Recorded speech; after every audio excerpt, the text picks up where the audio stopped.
This is the top of the line variant of the petrol versions. So what we saw earlier was the RS, which is the hybrid model, and this is known as the V variant, which is the top of the line variant among the petrol versions of the new Honda City. If you ask me, it's pretty good as well. So as you can see, let's start with the front. As you can see, it loses out on the carbon fiber lip, which is fine because the red lip over here looks pretty good as well. And LED headlights, which I really love. 16-inch wheels. These take on a more luxurious tone as compared to a more sporty tone which the RS takes on. But ironically, even though the V variant produces more horsepower, more horsepower than the RS, it has drum brakes as compared to the RS, which has disc brakes all around. And in terms of safety systems, the V loses out on the Honda safety suite, but it still has the lane keep assist, the lane watch, the Honda lane watch. So that's alright. And it still has 6 airbags. So this red is a lovely color, isn't it? It's one of my favorite colors actually. And it still comes with LEDs. Hold on. Let me just try to see if I can start it.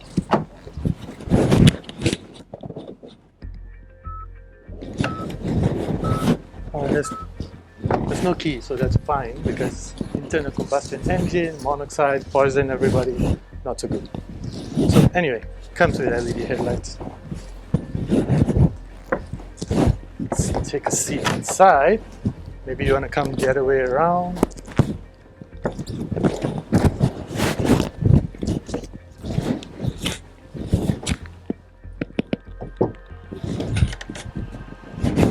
So as compared to the RS version, the V variant takes on a more luxurious tone. Full leather seats, these actually look really good. They look really comfortable as well, even before you sit on them. So dual tone completely takes on a different tone on the door panel. Looks pretty good. Lighter, I've personally experienced lighter leather don't do very well over time, touch and sweat, and our Malaysian humidity suspect this might start to fade, but that's not really why we are here today. I will leave my comments till we actually drive the car. So, and as I suspected, as comfortable as they look. Full leather seats, fantastic. So, if you notice, it doesn't have the electronic brakes, so that's all right. That's fine.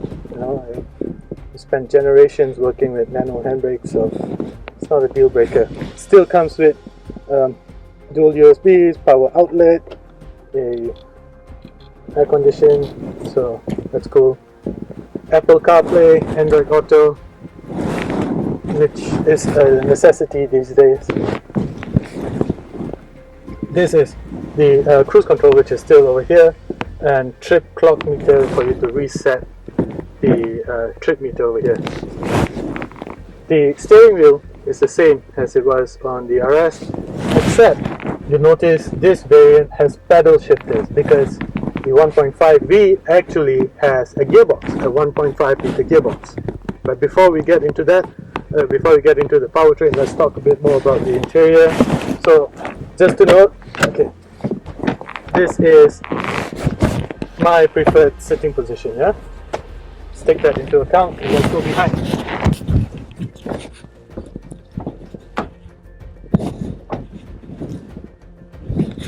So as I said earlier, this car is longer, it's lower, so spaciousness is the name of the game over here.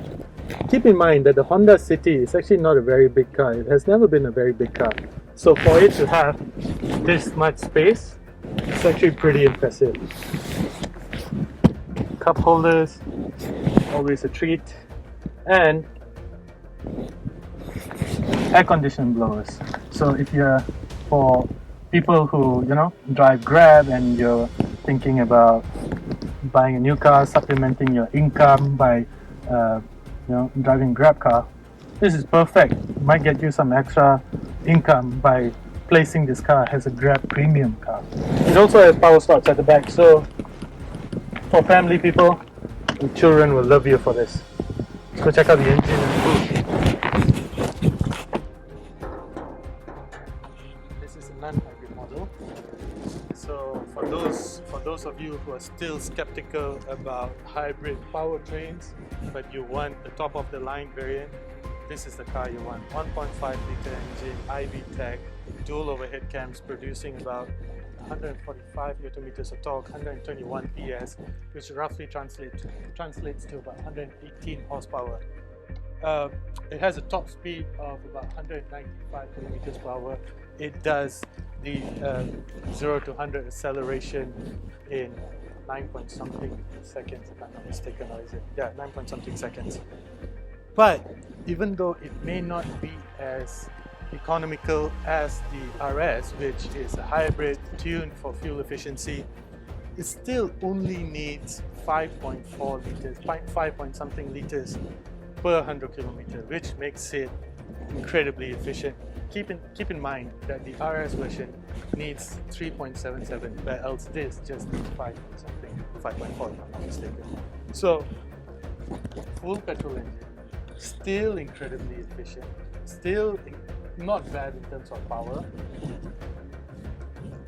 So well done, Honda. You actually checked all the boxes. One for those who don't mind exploring a hybrid powertrain, and for those conservative ones who prefer petrol.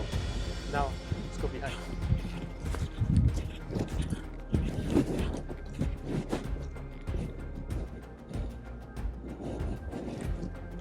Same, except this has more storage as compared to the hybrid version, because there's no space or there's no need to store a hybrid battery. Still 60-40 split seats, in case you want to take a look how it looks like. Let's see.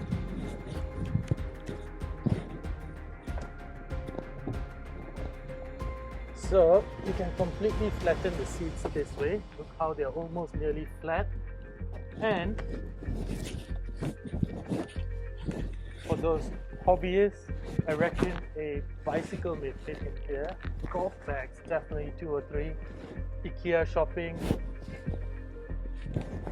Could steal some cows, but it's incredibly versatile in that way.